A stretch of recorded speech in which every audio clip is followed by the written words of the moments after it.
ഇന്ന് ലോകം അതിവേഗത്തിൽ ടെക്നോളജി രംഗത്ത് മുന്നോട്ട് കുതിക്കുമ്പോൾ തന്നെ ഇതിനോടൊപ്പം തന്നെ പുരാതന കാലഘട്ടത്ത് ഉണ്ടായിരുന്ന പല സംസ്കാരങ്ങളും വീണ്ടും ഉണർന്നു വരുന്നതായിട്ട് അല്ലെങ്കിൽ അതിൻ്റെ ഒരു തിരിച്ചുവരവ് നടക്കുന്നതായിട്ട് നമുക്ക് കാണാൻ കഴിയും.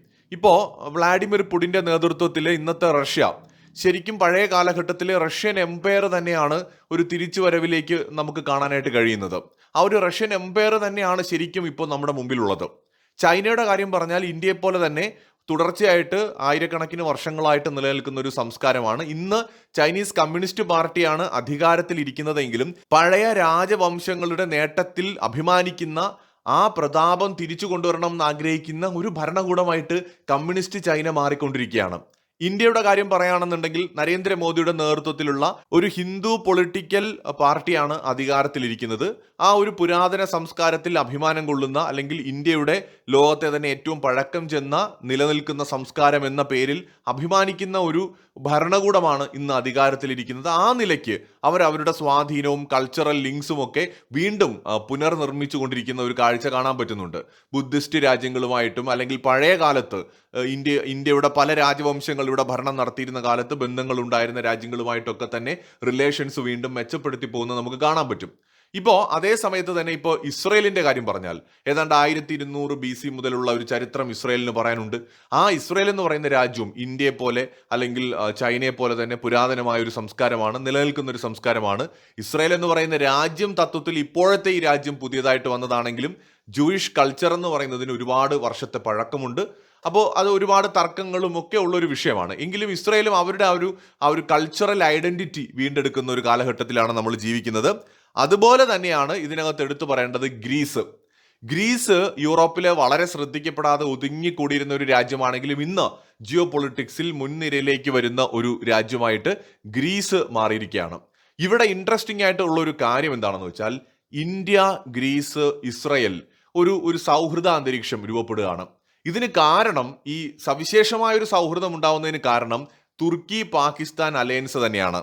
തുർക്കി എന്ന് പറയുന്നത് പഴയ ഓട്ടോമൻ സാമ്രാജ്യത്തിന്റെ ഇന്നത്തെ ഒരു രൂപമാണ്.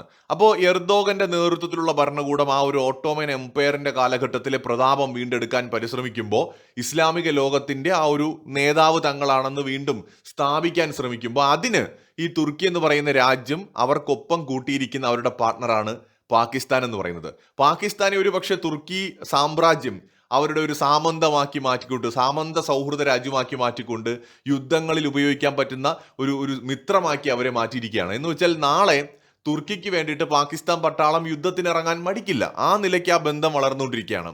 സോ ഇവിടെ ഇന്ത്യയെ സംബന്ധിച്ചിടത്തോളം നമ്മുടെ തൊട്ട അയൽപക്കത്ത് കിടക്കുന്ന പാകിസ്ഥാൻ എന്ന് പറയുന്ന രാജ്യം ഉയർത്തുന്ന ഭീഷണി എന്ന് പറയുന്നത് നമുക്ക് ആയുധ ബലം കൊണ്ടോ അല്ലെങ്കിൽ സൈനികമായിട്ടുള്ള ഭീഷണിയേക്കാൾ ഉപരിയായിട്ട് ഒളിഞ്ഞിരുന്നുള്ള അവരുടെ ആക്രമണങ്ങൾ, പ്രത്യേകിച്ച് തീവ്രവാദികളെ ഉപയോഗിച്ചുകൊണ്ട് ഇന്ത്യയെ ശിഥിലമാക്കാനായിട്ട്, ഇന്ത്യയെ അസ്ഥിരപ്പെടുത്താനായിട്ട് നിരന്തരമായിട്ട് ശ്രമിച്ചുകൊണ്ടിരിക്കുന്ന പാകിസ്ഥാൻ, തീവ്രവാദികളെ ഉപയോഗിച്ചുകൊണ്ട് കാശ്മീരിൽ നടത്തുന്ന പ്രശ്നങ്ങൾ, ഇന്ത്യക്കുള്ളിൽ പ്രശ്നങ്ങൾ ഉണ്ടാക്കാൻ ശ്രമിക്കുന്ന പാകിസ്ഥാൻ, നമുക്ക് അവരെ നേരിടേണ്ടത് വളരെ അത്യാവശ്യമായി മാറിയിരിക്കുന്നു. ഇസ്രയേലിനെ സംബന്ധിച്ചിടത്തോളം മിഡിൽ ഈസ്റ്റിൽ ഓൾറെഡി ഒരുപാട് ശത്രുക്കൾ ഇസ്രയേലിനുണ്ട്. അതിനു പുറമെ തുർക്കി പല മിഡിൽ ഈസ്റ്റ് രാജ്യങ്ങളിലും സിറിയയിൽ ഉൾപ്പെടെ വലിയ രീതിയിലുള്ള സ്വാധീനം ചെലുത്തുന്നത് ഇസ്രയേലിന് കടുത്ത ഭീഷണിയായിട്ട് മാറിക്കൊണ്ടിരിക്കുന്നു. ഇതേ സമയത്ത് തന്നെ സൈപ്രസ് അടക്കമുള്ള രാജ്യങ്ങളിലെ തുർക്കിയുടെ ഇടപെടലുകൾ സ്വാഭാവികമായിട്ട് ഗ്രീസിന് ഭീഷണിയായിട്ട് മാറുന്നു. ഇവിടെ തുർക്കിയും പാകിസ്ഥാനും തമ്മിലുള്ള സൗഹൃദം ഇന്ത്യയെയും ഇസ്രയേലിനെയും ഗ്രീസിനെയും ഒരുപോലെ ബാധിക്കുന്ന ഒന്നായിട്ട് മാറുകയാണ്. കാരണം ഇപ്പോൾ സൈപ്രസിന്റെ ഒരു വിഷയം വരുമ്പോൾ തുർക്കിക്കൊപ്പം എന്തായാലും പാകിസ്ഥാൻ ഗ്രീസിന് എതിരായിട്ട് നിൽക്കാൻ മടിക്കില്ല. ഇസ്രയേൽ തുർക്കി വിഷയം വരുമ്പോഴും പാകിസ്ഥാൻ തുർക്കിയുടെ കൂടെ നിൽക്കുള്ളൂ. അതുപോലെ ഇന്ത്യ പാകിസ്ഥാൻ വിഷയം വരുന്ന സമയത്ത് തുർക്കിയും പാകിസ്ഥാന്റെ കൂടെ നിൽക്കുള്ളൂ. ഓപ്പറേഷൻ സിന്ദൂറിന്റെ സമയത്ത് നമ്മളത് ബോധ്യപ്പെട്ടതുമാണ്. ഇവിടെ ഇന്ത്യയും ഇസ്രയേലും തമ്മിലുള്ള സഹകരണം നേരത്തെ തന്നെ, അതായത് ഇന്ദിരാഗാന്ധിയുടെ കാലഘട്ടം മുതൽ തന്നെ ഇന്ത്യയുടെ രഹസ്യാന്വേഷണ ഏജൻസികളും അതുപോലെ നമ്മുടെ ഇസ്രയേലിന്റെ രഹസ്യാന്വേഷണ ഏജൻസിയായ മൊസാദും തമ്മിലുള്ള സഹകരണമൊക്കെ ഉണ്ടായിരുന്നു.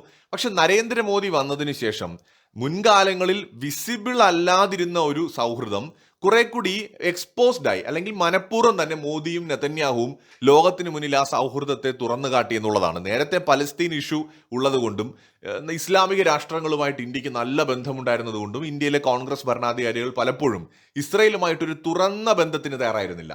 പക്ഷെ നരേന്ദ്രമോദി ഇസ്ലാമിക രാഷ്ട്രങ്ങളുമായിട്ട് വളരെ അടുത്ത ബന്ധം നിലനിർത്തുമ്പോൾ തന്നെ ഇസ്രയേലുമായിട്ടും ഒരു തുറന്ന ബന്ധം ആവശ്യമാണെന്ന് മനസ്സിലാക്കിക്കൊണ്ട് ആ സൗഹൃദത്തിന് മുൻകൈയെടുക്കുകയാണ്. അങ്ങനെയാണ് മോദി ഇസ്രയേലിലേക്കും നെതന്യാഹു ഇന്ത്യയിലേക്കും ഒക്കെ വന്നുകൊണ്ട് ചരിത്രം സൃഷ്ടിക്കുന്നത്. അപ്പോൾ ഈ സൗഹൃദത്തെ തുടർന്ന് ഇന്ത്യയുടെയും ഇസ്രയേലിന്റെയും രഹസ്യാന്വേഷണ ഏജൻസികൾ തമ്മിൽ അടുത്ത ബന്ധം രൂപപ്പെട്ടിരിക്കുകയാണ്. കാരണം ഈ പാകിസ്ഥാനും തുർക്കിയും അത്രയും വലിയൊരു ഭീഷണി ഇന്ത്യക്കും ഇസ്രയേലിനും ഗ്രീസിനും, അതായത് ഗ്രീസിന് എന്ന് പറയുമ്പോൾ സൈപ്രസ് അടക്കമുള്ള രാജ്യങ്ങൾക്ക് വലിയൊരു ഭീഷണി ഉയർത്തുന്ന ഒരു സാഹചര്യമാണ് ഇപ്പോഴുള്ളത്. ശരിക്കും പറഞ്ഞാൽ ഈ തുർക്കിയുടെ സമീപകാലത്തെ പ്രവൃത്തികൾ മുഴുവൻ യൂറോപ്പിനും മിഡിൽ ഈസ്റ്റിനും ഭാവിയിൽ വലിയ ഭീഷണിയായിട്ട് മാറും. ഓട്ടോമൻ സാമ്രാജ്യത്തിന്റെ കാലഘട്ടത്തിൽ തുർക്കിയുടെ നിയന്ത്രണത്തിൽ ഒരുപാട് പ്രദേശങ്ങൾ ഉണ്ടായിരുന്നു, യൂറോപ്പിലും അതുപോലെ തന്നെ മിഡിൽ ഈസ്റ്റ് റീജിയണിലുമൊക്കെ. അപ്പൊ ഈ പ്രദേശങ്ങളെല്ലാം തുർക്കിക്ക് തിരിച്ചു കിട്ടിയാൽ കൊള്ളാമെന്നൊക്കെയുള്ള മോഹമുണ്ട്. സൗദി അറേബ്യ ഉൾപ്പെടെയുള്ള രാജ്യങ്ങൾക്ക് ഭാവിയിൽ തുർക്കി ഒരു വലിയ തലവേദനയായിട്ട് മാറുകയും ചെയ്യും. ഈ നമ്മൾ പുരാതന സംസ്കാരങ്ങളുടെ കാര്യം വീഡിയോയുടെ തുടക്കത്തിൽ പറഞ്ഞു. പുരാതന കാലത്ത് രൂപപ്പെട്ട് നീണ്ട കാലമായിട്ട് നിലനിൽക്കുന്ന സംസ്കാരങ്ങളിൽ ഏറ്റവും പഴക്കം ചെന്നത് ഇന്ത്യൻ കൾച്ചറാണ്. ആർക്കിയോളജിക്കൽ എവിഡൻസിന്റെ പിൻബലത്തിൽ ഏകദേശം 5000 വർഷത്തിലേറെ തുടർച്ചയായിട്ട് നിൽക്കുന്ന ഒരു കൾച്ചറാണ് ഇന്ത്യൻ കൾച്ചർ. അത് കഴിഞ്ഞാൽ നമുക്ക് പറയാവുന്നത് സ്വാഭാവികമായിട്ടും ഇപ്പോൾ ഇന്ന് നിലവിലുള്ളത് ഒന്ന് ചൈനീസ് സിവിലൈസേഷന്റെ കാര്യം പറയാൻ പറ്റും, മറ്റൊന്ന് ജൂയിഷ് സിവിലൈസേഷന്റെ കാര്യം പറയാൻ പറ്റും, അതുപോലെ ഗ്രീസിന്റെ ഒരു ചരിത്രം നമുക്ക് പറയാൻ പറ്റും. ഈ പഴയ കാലത്ത് ഉണ്ടായിരുന്ന മെസപ്പൊട്ടോമിയൻ കൾച്ചറൊന്നും ഇന്ന് നിലനിൽക്കുന്നില്ല. ഉദാഹരണത്തിന് ഇറാഖിന്റെ ഒരു ലാർജ് ഏരിയയിൽ, Iraq, eastern Syria, south eastern തുർക്കിയിലും അതുപോലെ വെസ്റ്റേൺ ഇറാനിലും ഒക്കെ ആയിട്ട് വ്യാപിച്ചു കിടന്നിരുന്ന മെസപ്പൊട്ടോമിയൻ കൾച്ചറൊന്നും ഇന്ന് നിലനിൽക്കുന്നില്ല. അതായത് സുമേറിയൻസ്, അതുപോലെ ബാബിലോണിയൻസ്, അസീറിയൻസ്, ഇവരാരും തന്നെ ആ കൾച്ചറൊന്നും ഇന്നില്ല. അതൊക്കെ പല പല കാലങ്ങൾക്കുള്ളിൽ തന്നെ നശിച്ചുപോയി എന്നുള്ളതാണ് വാസ്തവം. ഈജിപ്റ്റ് എന്ന് പറയുന്ന ഒരു രാജ്യം ഇന്ന് നിലനിൽക്കുന്നുണ്ട്. അവിടുത്തെ ആ ഒരു ശവകുടീരങ്ങളും പിരമിഡുകളും ഒക്കെ അവിടെ ഉണ്ടെങ്കിലും അവിടുത്തെ കൾച്ചർ, ആ ഈജിപ്ഷ്യൻ കൾച്ചർ ഇന്ന് നിലനിൽക്കുന്നില്ല. അത് അപ്പാടെ മാറിപ്പോയി. ഈജിപ്റ്റ് എന്നൊരു ഇസ്ലാമിക് രാജ്യമാണ്. അപ്പോൾ അതുകൊണ്ട് തന്നെ ഇന്ന് അവശേഷിക്കുന്ന പുരാതന സംസ്കാരങ്ങൾ എന്ന് പറയാവുന്നത്, അതായത് ഒരു 2500 വർഷമെങ്കിലും ഒക്കെ പഴക്കം അവകാശപ്പെടാൻ കഴിയുന്ന സംസ്കാരങ്ങൾ എന്ന് പറയുന്നത് ഇന്ത്യൻ അല്ലെങ്കിൽ ചൈനീസ്, ജൂയിഷ് എന്നൊക്കെ പറയുന്ന കൾച്ചേഴ്സാണ്. ഗ്രീസ്, ഇപ്പൊ ഗ്രീസിന്റെ കാര്യം പറഞ്ഞപ്പോഴാണ്, ഗ്രീസും ഇന്ത്യയും തമ്മിൽ പണ്ട് കാലത്ത് തന്നെ നല്ല ബന്ധമുണ്ടായിരുന്നു. എന്ന് വെച്ചാൽ ഗ്രീസ് ഇന്ത്യ റിലേഷൻ നമ്മൾ വളരെയധികം മനസ്സിലാക്കേണ്ട ഒരു റിലേഷനാണ്. ഈ മൗര്യ സാമ്രാജ്യം സ്ഥാപിതമാകുന്നതിന് മുമ്പ് അലക്സാണ്ടർ ചക്രവർത്തി ലോകം മുഴുവൻ വെട്ടിപ്പിടിക്കണമെന്ന ആഗ്രഹത്തോടു കൂടി ഇറങ്ങി പുറപ്പെടുന്നു. അങ്ങനെ ഇന്ത്യയിലെ, അതായത് ഇന്നത്തെ പാകിസ്ഥാനിൽ പെടുന്ന പ്രദേശങ്ങൾ ഭരിച്ചിരുന്ന പോറസ് എന്ന് പറയുന്ന രാജാവ്, അതായത് അദ്ദേഹം പ്രധാനമായിട്ടും ഈ ഝലം റിവറുമായി ബന്ധപ്പെട്ടുള്ള പ്രദേശങ്ങളുടെ രാജാവായിരുന്നു. പുരു രാജാവ് എന്നാണ് അദ്ദേഹം അറിയപ്പെടുന്നത്. അപ്പൊ ഈ പോറസുമായിട്ട് അലക്സാണ്ടർ ചക്രവർത്തി യുദ്ധം ചെയ്യുന്നുണ്ട്. സോ ആ യുദ്ധത്തിൽ പോറസിനെ പരാജയപ്പെടുത്തി എന്നും പോറസ് ഭയങ്കരമായ ഒരു പോരാട്ട വീര്യം കാഴ്ചവെച്ചതിൽ ആകൃഷ്ടനായിട്ട് അലക്സാണ്ടർ അദ്ദേഹവുമായിട്ട് സൗഹൃദം ഉണ്ടാക്കുകയും രാജ്യം തിരിച്ചു കൊടുക്കുകയും ചെയ്തു എന്നുമൊക്കെയാണ് ഗ്രീക്ക് ചരിത്ര രേഖകളിൽ പറയുന്നതെങ്കിലും ഈ യുദ്ധത്തിന് ശേഷമാണ് അലക്സാണ്ടർ ചക്രവർത്തി കൊല്ലപ്പെടുന്നത്. അതുകൊണ്ട് തന്നെ ചരിത്രകാരന്മാർക്കിടയിൽ അഭിപ്രായ വ്യത്യാസമുണ്ട്. പോറസുമായിട്ടുള്ള യുദ്ധത്തിൽ യഥാർത്ഥത്തിൽ ഇദ്ദേഹം വിജയിച്ചോ അതോ കാര്യമായ പരിക്കുകൾ പറ്റി പിന്നീട് സൗഹൃദം സ്ഥാപിച്ച് യുദ്ധം അവസാനിച്ചതാണോ എന്നൊക്കെയുള്ള ഒരുപാട് തർക്കങ്ങളുണ്ട്. എന്തായാലും ഗ്രീക്ക് രേഖകളിൽ പറയുന്നത് യുദ്ധത്തിൽ പോറസിനെ അലക്സാണ്ടർ പരാജയപ്പെടുത്തി, പക്ഷേ അദ്ദേഹത്തിന് വലിയ മതിപ്പ് തോന്നിയിട്ട് രാജ്യം തിരിച്ചു കൊടുത്ത് യുദ്ധം അവസാനിപ്പിച്ച് അലക്സാണ്ടർ മടങ്ങിയെന്നാണ്. ആ മടക്കത്തിൽ തന്നെ അദ്ദേഹം മരണപ്പെടുന്നുമുണ്ട്, അലക്സാണ്ടർ ചക്രവർത്തി. പിന്നീട് ഇന്ത്യ കീഴടക്കാൻ അദ്ദേഹത്തിന് കഴിഞ്ഞില്ല. ഇന്ത്യയിലെ മറ്റു രാജ്യങ്ങളെ അദ്ദേഹം ആക്രമിക്കാൻ ധൈര്യപ്പെട്ടില്ല. കാരണം അന്നത്തെ ഇന്ത്യയിലെ സാമ്രാജ്യങ്ങളൊക്കെ താരതമ്യേന ശക്തമായിരുന്നു എന്നാണ് ഗ്രീക്ക് രേഖകളിൽ പറയുന്നത്. എന്നാൽ ഇതിന് ശേഷമാണ് നമ്മുടെ ചന്ദ്രഗുപ്ത മൗര്യന്റെ നേതൃത്വത്തിൽ ഈ മൗര്യ സാമ്രാജ്യം സ്ഥാപിതമാവുന്നത്. അലക്സാണ്ടർ ചക്രവർത്തി ഈ ഇന്നത്തെ ഇറാന്റെയും അഫ്ഗാനിസ്ഥാന്റെയും ഉൾപ്പെടെ ഒരുപാട് പ്രദേശങ്ങൾ അന്ന് കീഴടക്കിയിരുന്നു. ഈ പഞ്ചാബിനടുത്ത് വരെയുള്ള ഒരുപാട് പ്രദേശങ്ങളിലോട്ടൊക്കെ അദ്ദേഹം എത്തിയിരുന്നു. പക്ഷേ ഈ മൗര്യ സാമ്രാജ്യം സ്ഥാപിതമായതോടെ അവസാനമായിട്ടൊരു യുദ്ധം ഗ്രീക്കുകാരും ഇന്ത്യയും തമ്മിൽ, അല്ലെങ്കിൽ മൗര്യ സാമ്രാജ്യവും തമ്മിൽ നടന്നു. അതായത് ഇന്നത്തെ ഇന്ത്യക്ക് അന്നുണ്ടായിരുന്ന നമ്മൾ വിളിക്കുന്ന പേരാണ് മൗര്യ സാമ്രാജ്യം. കാരണം എൻറ്റയർ ഇന്ത്യൻ സബ് കോണ്ടിനെന്റും അതുപോലെ സമീപ പ്രദേശങ്ങളുമെല്ലാം മൗര്യ സാമ്രാജ്യത്തിന് കീഴിലായിരുന്നു. ഏഷ്യയിലെ സൗത്ത് ഏഷ്യ ഓൾമോസ്റ്റ് കംപ്ലീറ്റ് ആയിട്ടും ഏതാണ്ട് ഏഷ്യയിലെ വലിയ പ്രദേശങ്ങളും നേരിട്ടും അല്ലാതെയും സാമന്തരായിട്ടും ഒക്കെ ചന്ദ്രഗുപ്ത മൗര്യന്റെ കാലഘട്ടത്തിലും അശോകന്റെ കാലഘട്ടത്തിലുമൊക്കെ ആ ഒരു ഇന്ത്യ എന്ന് പറയുന്ന നമ്മുടെ രാജ്യത്തിന്റെ നിയന്ത്രണത്തിലോ അധീനതയിലോ ആയിരുന്നു എന്നുള്ളതാണ് ഇൻട്രസ്റ്റിംഗ് ആയിട്ടുള്ള കാര്യം. ആ കാലഘട്ടത്തിൽ ഏറ്റവും പവർഫുൾ, വേണമെങ്കിൽ നമുക്കൊരു 20 കൊല്ലം മുമ്പത്തെ അമേരിക്കയെ പോലെ പവർഫുൾ ആയിരുന്നു എന്ന് പറയാം. അല്ലെങ്കിൽ സൂര്യൻ അസ്തമിക്കാത്ത സാമ്രാജ്യമായിട്ട് ബ്രിട്ടൻ വളർന്നപ്പോൾ എത്ര ശക്തമായിരുന്നു അതിനേക്കാളോ അതിനോടൊപ്പമോ ആ കാലഘട്ടത്തിൽ BC 350 അല്ലെങ്കിൽ BC 300 ആ ഒരു കാലഘട്ടത്തിലെ കാര്യമാണ് നമ്മൾ പറയുന്നത്. ഒരു 2200-300 വർഷം മുമ്പ് ആ കാലഘട്ടത്തിൽ പവർഫുൾ ആയിരുന്നു ഈ പറയുന്ന ചന്ദ്രഗുപ്ത മൗര്യന്റെ സാമ്രാജ്യം. അപ്പോൾ ഇന്ത്യ ബ്രിട്ടീഷുകാരുണ്ടാക്കിയതാണെന്നൊക്കെ ഇപ്പോഴും വന്നിരുന്ന് പലരും തള്ളാറുണ്ട്. ഇന്ത്യ എന്ന് പറയുന്ന പേര് പല കാലങ്ങളിൽ പലരും വിളിച്ചതായിരിക്കാം. അതിപ്പോൾ ചൈനയ്ക്കും പല പേരുണ്ടായിരുന്നു, ക്വിങ് രാജവംശം, അല്ലെങ്കിൽ അങ്ങനെ പല പേരുകളുണ്ടായിരുന്നു. ഗ്രീക്കുകാർക്കും ഉണ്ടായിരുന്നു.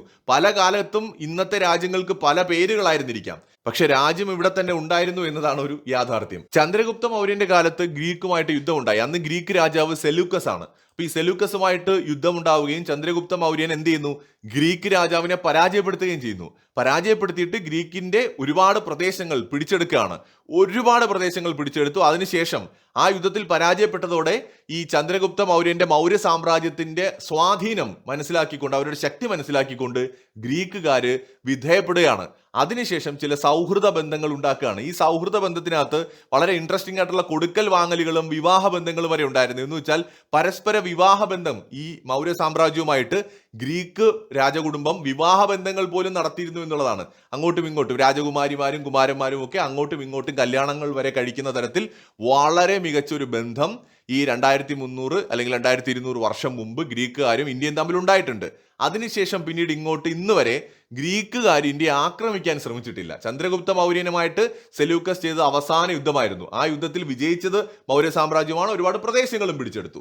അങ്ങനെയാണ് മൗര്യ സാമ്രാജ്യം വീണ്ടും വിസ്തൃതമാവുന്നത്. അതിനുശേഷം ഇങ്ങോട്ട് ഇപ്പോൾ അശോകന്റെ കാലത്ത് ഉൾപ്പെടെ ആ ഒരു ഇന്ത്യയുടെ അല്ലെങ്കിൽ അന്നത്തെ സാമ്രാജ്യത്തിന്റെ മേധാവിത്വം അംഗീകരിക്കാൻ ഗ്രീക്കുകാർ മടിയും കാണിച്ചിട്ടില്ല. ഇതെല്ലാം ഹിസ്റ്ററിയിൽ പറയുന്ന റെക്കോർഡ് ചെയ്തിട്ടുള്ള ചരിത്ര വസ്തുതകളാണ്.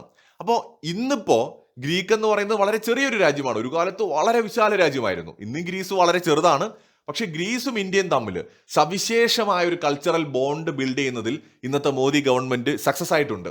അതായത് മോദി ഗവൺമെന്റും ഈ പറയുന്ന പുരാതന സംസ്കാരങ്ങളിൽ അല്ലെങ്കിൽ അശോകന്റെയും ചന്ദ്രഗുപ്ത മൗര്യന്റെയും കാലത്തേക്കുള്ള പവർഫുൾ ആയിട്ടുള്ള ഇന്ത്യയുടെ ആ ഒരു കരുത്തിൽ അഭിമാനിക്കുന്ന ആ ഒരു സംസ്കാരത്തിൽ അഭിമാനിക്കുന്ന ഒരു ഗവൺമെന്റ് ആണ്. അപ്പൊ അതുകൊണ്ട് തന്നെ ആ കാലഘട്ടം തൊട്ട് ഇങ്ങോട്ടുള്ള നമ്മളുമായിട്ട് റിലേഷൻസ് ഉണ്ടായിരുന്ന കൾച്ചറലി നമ്മളുമായിട്ട് ഇടപെട്ടിട്ടുള്ള രാജ്യങ്ങളുമായിട്ടുള്ള റിലേഷൻ റീബിൽഡ് ചെയ്യുന്നതിൽ പ്രത്യേക താല്പര്യം മോദി ഗവൺമെന്റ് കാണിക്കുന്നുണ്ട്. അവിടെയാണ് ഗ്രീസുമായിട്ടുള്ള ബന്ധം മെച്ചപ്പെടുന്നതും സൈപ്രസിന് വേണ്ടിയിട്ട് ഗ്രീസിന് പിന്തുണ ഇന്ത്യ കൊടുക്കുന്നത്. ഇവിടെ അർമേനിയ അസർബൈജാൻ യുദ്ധം നടക്കുമ്പോൾ തുർക്കി എന്ത് ചെയ്തു എന്ന് വെച്ച് കഴിഞ്ഞാൽ ഇവരുടെ ആയുധങ്ങൾ കൊണ്ടുവന്നിട്ട് അസർബൈജാന് കൊടുക്കുന്നു, പാകിസ്ഥാൻ സപ്പോർട്ട് ചെയ്യുന്നു അർമേനിയക്കെതിരായിട്ട്. ആ സമയത്ത് ഇന്ത്യ എന്ത് ചെയ്തു, ഇന്ത്യ അർമേനിയെ സപ്പോർട്ട് ചെയ്യാണ്. പിന്നെ നമ്മുടെ റോക്കറ്റ് ലോഞ്ചറുകൾ കൊടുത്തും ആകാശ് മിസൈലുകൾ കൊടുത്തും അതുപോലെ റഡാറുകൾ കൊടുത്തും ഒക്കെ അവരെ സപ്പോർട്ട് ചെയ്യുകയും തുർക്കിയുടെ ഡ്രോണുകളെ തകർക്കാൻ വേണ്ട പരിശീലനം ഉൾപ്പെടെ അവർക്ക് കൊടുക്കുകയും ചെയ്തു എന്നാണ് മനസ്സിലാക്കാൻ കഴിയുന്നത്. എന്ന് വെച്ചാൽ തുർക്കി ഡ്രോണുകളെ നേരിടാൻ ഇന്ത്യക്ക് കഴിയും. അപ്പൊ ഇന്ത്യ ഈ വിധത്തിൽ തുർക്കി എവിടെ നിൽക്കുന്നു അതിന് ഓപ്പോസിറ്റ് ആരാണോ ഉള്ളത് അവരെ ഇന്ത്യയും സപ്പോർട്ട് ചെയ്യുന്നുണ്ട്. അതായത് തുർക്കി എന്ന് പറയുന്ന രാജ്യം പാകിസ്ഥാനോടൊപ്പം ചേർന്ന് ഇപ്പൊ ഇന്ത്യക്കെതിരാണ്. അപ്പൊ തുർക്കിയും സൈപ്രസും തമ്മിലൊരു വിഷയം വന്നാൽ ഓപ്പോസിറ്റ് നിൽക്കുന്ന ഗ്രീസിനൊപ്പം ഇന്ത്യ നിൽക്കും, സൈപ്രസിനൊപ്പം ഇന്ത്യ നിൽക്കും. തുർക്കിയും ഇസ്രയേലും തമ്മിലൊരു ഇഷ്യൂ വന്നാൽ ഇന്ത്യ ഇസ്രയേലിനൊപ്പം നിൽക്കും. അങ്ങനെ ഈ തുർക്കിക്കും പാകിസ്ഥാനും എഗൈനിസ്റ്റ് ആയിട്ട് ഒരു ഗ്രൂപ്പ് ഇന്ത്യ, ഇസ്രയേൽ, ഗ്രീസ് ഇങ്ങനെ ഒരു ഗ്രൂപ്പ് ഇപ്പോൾ ഫോം ചെയ്തിട്ടുണ്ട്. അതുപോലെ തന്നെ ഇസ്രയേലിന്റെ രഹസ്യാന്വേഷണ ഏജൻസി ചില കണ്ടെത്തലുകൾ നടത്തിയിട്ടുണ്ട് എന്തായാലും. അതായത് പാകിസ്ഥാൻ തുർക്കി ഒരു കൂട്ടുകെട്ട് ഇസ്രയേലിന് ഭാവിയിൽ വലിയ പണിയാണ്. അതുകൊണ്ട് തന്നെ ഇതിനെ തകർക്കുക, പാകിസ്ഥാനെയും അതുപോലെ തന്നെ തുർക്കിയെയും തകർത്തില്ല എന്നുണ്ടെങ്കിൽ, തകർക്കുക എന്ന് പറയുമ്പോൾ രാജ്യത്തെ നശിപ്പിച്ചു കളയുക എന്നുള്ളതല്ല, ഇവരുടെ ഭരണകൂടങ്ങളുടെ ഇപ്പോഴത്തെ നിലപാടുകളെ തകർക്കുക എന്നുള്ളതാവാം. അല്ലെങ്കിൽ രാജ്യത്തിനുള്ളിൽ ഇപ്പോൾ പാകിസ്ഥാന്റെ കാര്യം തന്നെ എടുക്കാം, പല രാജ്യങ്ങളായിട്ട് അത് പിരിഞ്ഞു പോകാനുള്ള സാധ്യത ഇപ്പോഴുണ്ട്. ഇപ്പൊ തന്നെ ഓൾറെഡി അവർക്കുള്ളിൽ 2 രാജ്യങ്ങൾ വന്നു കഴിഞ്ഞു. സോ ഇന്ത്യയുടെ രഹസ്യാന്വേഷണ ഏജൻസികളും അതുപോലെ തന്നെ മൊസാദ് ഉൾപ്പെടെയുള്ള ഇസ്രായേൽ രഹസ്യാന്വേഷണ ഏജൻസികളും ഗ്രീസിന്റെ രഹസ്യാന്വേഷണ ഏജൻസികളും ഒക്കെ ചേർന്നുകൊണ്ട് ഈ പാകിസ്ഥാൻ തുർക്കി ഗ്രൂപ്പിന് അഗെയിൻസ്റ്റ് ആയിട്ടുള്ള ഒരു ഗെയിമിൽ ആക്റ്റീവായിട്ട് തന്നെ ഇടപെട്ട് കളിക്കാനുള്ള എല്ലാ സാധ്യതകളും കാണുന്നുണ്ട്. കാരണം ഇത് ഒരുപോലെ ഇന്ത്യക്കും ഇസ്രായേലിനും ഗ്രീസിനും ഭീഷണിയാണ്. മാത്രമല്ല സമാധാനത്തോടെ ജീവിക്കുന്ന ഇസ്ലാമിക രാജ്യങ്ങൾക്കും ഭീഷണിയാണ്. അവിടെയാണ് ഏറ്റവും പ്രധാനം. UAE പോലെയുള്ള അല്ലെങ്കിൽ ഇപ്പോൾ ഒമാൻ പോലെയുള്ള സൗഹൃദപരമായിട്ടുള്ള മനസമാധാനത്തോടെ കഴിയുന്ന രാജ്യങ്ങൾക്കും തുർക്കിയും പാകിസ്ഥാനും ഒരു ഭീഷണിയാണ്. അപ്പൊ എന്തായാലും ഇന്ത്യ, ഇസ്രായേൽ, ഗ്രീസ് കൂട്ടുകെട്ട് കൂടുതൽ ശക്തമാവുന്ന ഒരു കാഴ്ചയാണ് കാണുന്നത്. മറ്റൊരു വീഡിയോയുമായി വീണ്ടും വരാം.